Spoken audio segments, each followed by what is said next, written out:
Hello दोस्तों, स्वागत है आप सभी लोगों का आपके अपने YouTube चैनल पर। आज के इस वीडियो में आपको मैं बताने वाला हूं आरबीआई असिस्टेंट की सारी इन्फॉर्मेशन।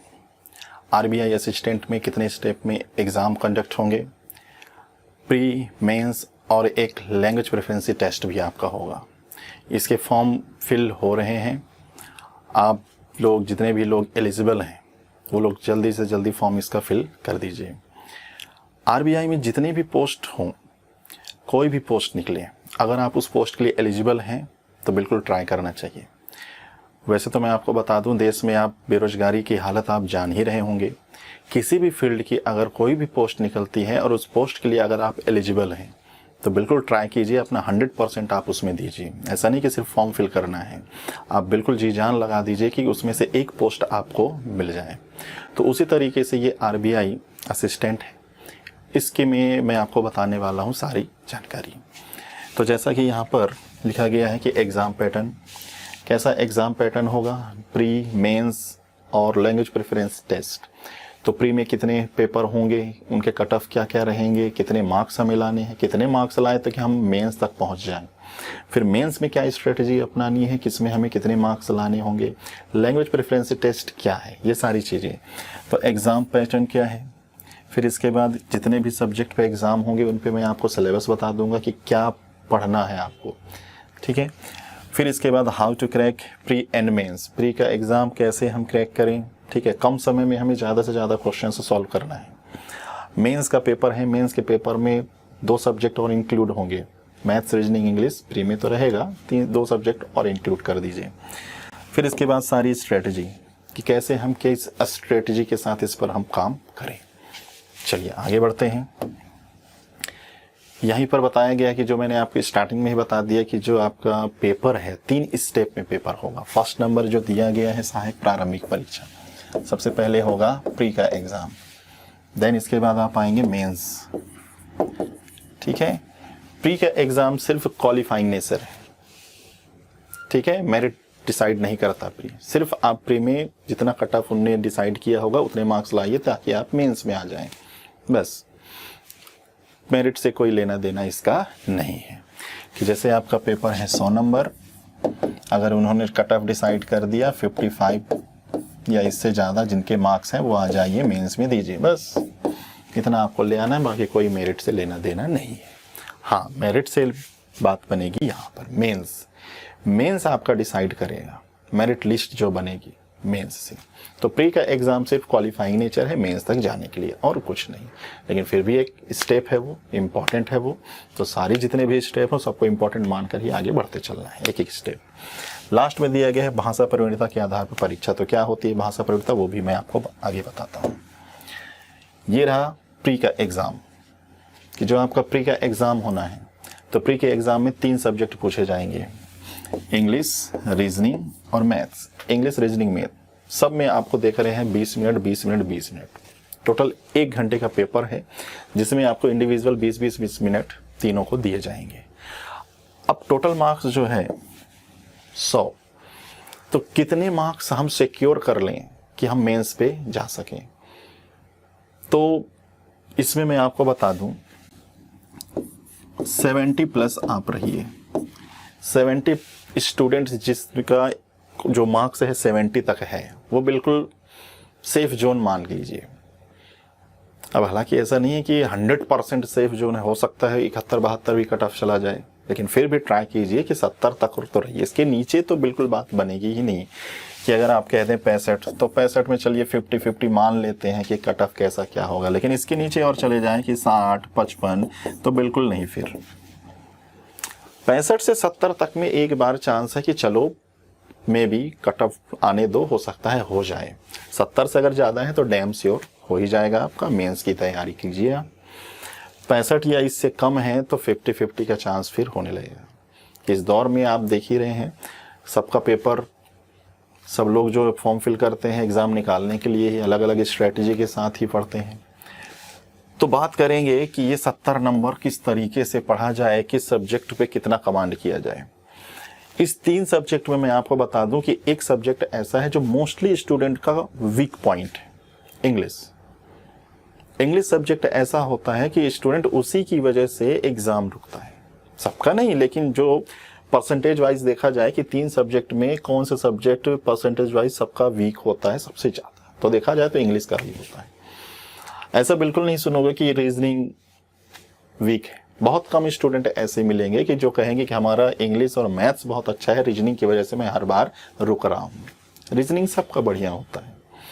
बस इतना ध्यान रखिएगा कि रीजनिंग में जो आपको 20 मिनट दिया गया है, 35 क्वेश्चन हैं, तो रीजनिंग ध्यान रखिएगा स्कोरिंग सब्जेक्ट में काउंट होता है कि रीजनिंग में 35 के 35 क्वेश्चंस भी किए जाते हैं। जिनकी प्रैक्टिस अच्छी होती है वो कर भी लेते हैं। लेकिन फिर भी एक बात मान के चलें कि रीजनिंग में चलिए हम 30 नंबर तक तो हमें लाना ही है। देखिए मैंने किस बेस पर कहा कि 30 नंबर लाना ही है, क्योंकि देखो मैथ्स 20 मिनट मिलेंगे और उस 20 मिनट में कौन कौन सा हमें क्वेश्चन सॉल्व करना है, ये मैं आगे आपको स्ट्रेटेजी बताता हूँ। तो ध्यान रखिएगा 65 से 75 कैसे लाना है, इन तीनों को मिलाकर मैं आगे आपको बताता हूँ जब मैं बताऊंगा सिलेबस। ठीक है, अभी आप इतना जानिए कि प्री में आपको ये 3 सब्जेक्ट मिलेंगे, 1 आवर का समय होगा, 100 नंबर का क्वेश्चन 20-20 मिनट हर सब्जेक्ट को मिलेगा। ठीक है, इसके बाद जब आप मेंस में आएंगे तो मेंस में देखिए मैंने आपसे कहा था 2 सब्जेक्ट और बढ़ने वाले हैं, जनरल अवेयरनेस और कंप्यूटर। बाकी सब इस बार आपका 135 मिनट हो जाएंगे, टोटल क्वेश्चन 200 नंबर। ठीक, मेरिट लिस्ट यहीं से बनेगी। 30 minute 30 minute 30 minute math reasoning English इस बार भी होंगे, लेकिन अब 40-40 क्वेश्चन होंगे, 40-40 नंबर, सब में आधे घंटे का समय मिलेगा आपको। फिर करंट अफेयर जी और कंप्यूटर में 40-40 क्वेश्चन होंगे, एक को 25 मिनट एक को 20 मिनट, टोटल आपके 200 नंबर होंगे। ठीक है, 200 क्वेश्चन 200 नंबर, 135 मिनट का वक्त मिलेगा। ये हो जाएगा मेंस। फिर इसके बाद आप आगे बढ़ेंगे तो जैसा मैंने कहा था language preference test. Language preference test मतलब आप उस स्टेट से फॉर्म फिल कीजिए जहाँ की स्थानीय भाषा या लोकल लैंग्वेज में आपको अच्छे से पता है। ठीक है, क्योंकि ऐसा ना हो कि आप उस रीजन से भर दें और वहाँ रीजन से फिर आपका प्री निकल जाए, मेंस निकल जाए। अब जब स्थानीय भाषा का जब टेस्ट होगा और वहाँ का स्थानीय भाषा मान लीजिए हो जाएगा कन्नड़, अब आपको कन्नड़ आता नहीं, जैसे बेंगलोरी वाला रीजन, बेंगलुरु में तो कन्नड़ वगैरह तो चाहिए ही। ठीक है, तमिल तेलुगु, उसी तरीके से मराठी लैंग्वेज भी है, मराठी अगर आपको नहीं आता तो फिर दिक्कत में आ जाएंगे। तो ध्यान रखिए आपको स्थानीय भाषा लोकल लैंग्वेज जो है आपको आता है उसी रीजन से फॉर्म फिल कीजिएगा। ठीक है, आगे बढ़ते हैं। ये देखिए कुछ रीजन्स हैं, उस रीजन्स पर कुछ लोकल लैंग्वेज दिए गए हैं, उसको आप जल्दी से देख लीजिए कि अहमदाबाद में देख लीजिए गुजराती लोकल लैंग्वेज, गुजराती में कुछ ना कुछ टेस्ट होगा। गुजराती लैंग्वेज ही आपको पढ़ने को लिए बोल दिया जाएगा कि न्यूज़पेपर दे दिया जाएगा गुजराती का, लीजिए पढ़िए, और अगर आप उसको में दक्ष नहीं है तो आप वहीं फेल हो जाएंगे। फिर इसी तरीके से बेंगलुरु में देखिए मैंने कहा था ना कन्नड़, कि बेंगलुरु रीजन से भर दिया, अब आपको कन्नड़ नहीं आता तो उस रीजन से आप फिर फेल माने जाएंगे। भोपाल रीजन में देखिए हिंदी, तो मैक्सिमम स्टूडेंट्स हिंदी के ही हैं, तो हिंदी में आप देख लीजिए जो जहाँ से हैं। ठीक है, कोलकाता से अगर आप फिल करते हैं तो नेपाली और बंगाली आपको आना चाहिए। तो इसी तरीके से सारा लैंग्वेज दिया गया है, इसको आप अच्छे से रीड कर लीजिए, इसके बाद ही आप फॉर्म फिल कीजिएगा। कि अगर आपको लोकल लैंग्वेज हिंदी है तो ये देख लीजिए कि हिंदी कहाँ कहाँ है। ऐसी जगह से फॉर्म मत फिल करिएगा जहाँ का लोकल लैंग्वेज कुछ अलग है और हमने उस पर फॉर्म फिल कर दिया। ठीक है, चलिए आगे बढ़ते हैं।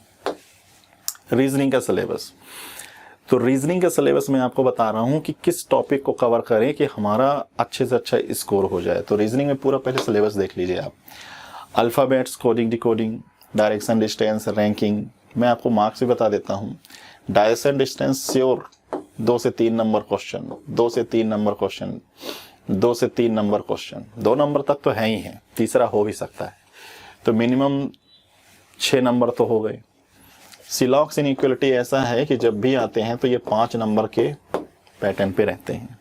सिटिंग पजल, एक क्वेश्चन 5 नंबर का होता है, तो 2 सिटिंग के साथ एक पजल या 2 पजल के साथ एक सिटिंग, ऐसे कॉम्बिनेशन में आ सकते हैं और फिर भी मान ले 15 नंबर तक का वेटेज रखेगा। ठीक है, सिटिंग पजल दोनों मिला ले तो 10, 20, 25 यहीं हो गए, 25 और 6 31 हो गए। अब इन्हीं लोगों को आप मिला लीजिए तो 4 नंबर के क्वेश्चन या फिर कुछ मिसलेनियस से आपके बन जाएंगे। तो इसी में आप सबसे ज़्यादा प्रैक्टिस करते रहिए। इधर जो लिखा गया है ये आपके लिए मेंस के लिए काफ़ी इंपॉर्टेंट हो जाता है। और हालांकि कभी कभी क्या करेगा, इनइक्वालिटी नहीं देगा तो आप 5 नंबर कहाँ से बनाएगा, 2-3 नंबर डेटा सफिशियंसी से निकाल लेगा, 1-2 क्वेश्चन यहाँ से पूछ लेगा। तो ऐसा जरूरी नहीं कि आना ही है रखे हुए क्वेश्चन, नहीं। बहुत से सेट ऐसे देखे गए कि सिलॉक्स ही नहीं है, इनइक्वालिटी ही नहीं है। स्टूडेंट इसी के बेस पे जाता है कि मैं जाऊँगा पहले सिलॉक्स बना लूँगा, पहले इनइक्वालिटीज़ बना लूँगा। तो अगर नहीं मिले तो आप अलर्ट रहिए। तो ये सारी चीज़ें भी हैं, आप अलर्ट रहें। हो सकता है सिटिंग पजल ही कुछ क्वेश्चन बढ़ा दें, तो हर चीज़ के लिए आप अलर्ट रहें, ठीक है। फिर ये देखिए कि अगर आपको सिटिंग अरेंजमेंट कवर करना है तो सिटिंग अरेंजमेंट में ये सारी चीज़ें जो मैंने लिख दिया है ये आपको कवर करना है। सर्कल बेस्ड क्वेश्चन होंगे, स्क्वायर बेस्ड होंगे, लाइन बेस्ड क्वेश्चन होंगे, और इस समय ये अनसर्टेन वाले क्वेश्चन ज़्यादा आते हैं। अनसर्टेन मतलब अनिश्चित लोग, एक लाइन में एक पंक्ति में अनिश्चित लोग बैठे हुए हैं, उनको अरेंज कीजिए। उनका फेस नॉर्थ साउथ बताएगा, आपको बताना है इस लाइन में टोटल कितने लोग हैं। ऐसे क्वेश्चन ज़्यादा आ रहे हैं। पजल में floor based, box based, day based और एंटिटी बेस्ड ही क्वेश्चंस आ रहे हैं ज़्यादा, ठीक है। आगे बढ़िए। मैथ्स की स्ट्रेटजी कि ये है मैथ्स। मैथ्स में आपको मिलेगा 20 मिनट का वक्त। तो मैंने आपसे कहा था 65 से 70 नंबर आपको अगर लाना है तो रीजनिंग तो स्कोर 30 नंबर तो लाना ही लाना है।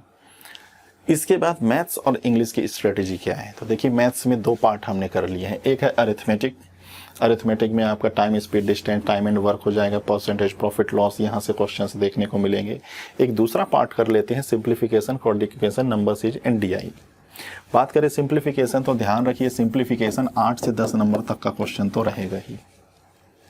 क्वाड्रेटिक इक्वेशन 5 नंबर तक रहेगा, नंबर सीरीज 5 नंबर तक रहेगा, 2 डीआई रहेंगे, एक डीआई 5 नंबर का रहेगा, तो 2 डीआई 10 नंबर,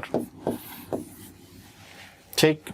अब सिंप्लीफिकेशन ये ध्यान रखिए कि पूरे के पूरे 10 क्वेश्चन किए जा सकते हैं, क्वाड्रेटिक इक्वेशन भी पूरे 5 किए जा सकते हैं। प्रैक्टिस अच्छा रखिए, नंबर सीरीज भी पूरे 5 किए जा सकते हैं, वो भी कम समय में।